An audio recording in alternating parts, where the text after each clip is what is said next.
La prima targa, il primo monopattino ইতালিতে electric scooter ব্যবহারে বড় পরিবর্তন আসছে।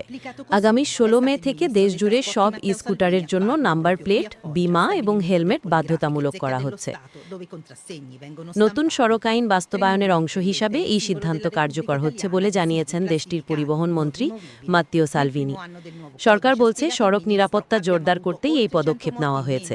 মন্ত্রী সালভিনি জানান, সাম্প্রতিক সময়ে স্কুটার দুর্ঘটনা বেড়েছে এবং অনেক ক্ষেত্রে যানবাহনের পরিচয় শনাক্ত করা সম্ভব হয় না। ফলে দুর্ঘটনার শিকার ব্যক্তিরা ক্ষতিপূরণ পেতে সমস্যায় পড়েন। নতুন নিয়ম চালুর ফলে এই সমস্যা কমবে বলে আশা করা হচ্ছে।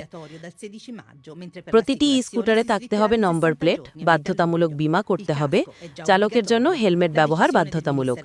নম্বর প্লেটটি স্কুটারের পেছনে বা স্টিয়ারিং অংশে দৃশ্যমানভাবে লাগাতে হবে।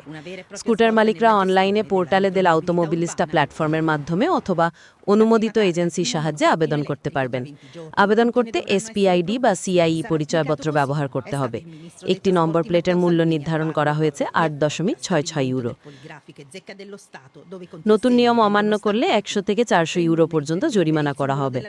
মন্ত্রী সালভিনি বলেন, এই আইন স্কুটার ব্যবহারকারী এবং পথচারী উভয়ের নিরাপত্তা নিশ্চিত করার জন্য। তিনি আরও জানান, বর্তমানে সাইকেলের ক্ষেত্রে এমন বাধ্যবাধকতা আনার কোনো পরিকল্পনা নেই, তবে ভবিষ্যতে বিষয়টি নিয়ে আলোচনা হতে পারে।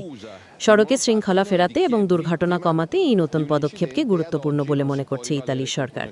বিশেষজ্ঞদের মতে, নিয়ম কার্যকরভাবে প্রয়োগ করা গেলে স্কুটার ব্যবহারে নিরাপত্তা অনেকটাই বাড়বে।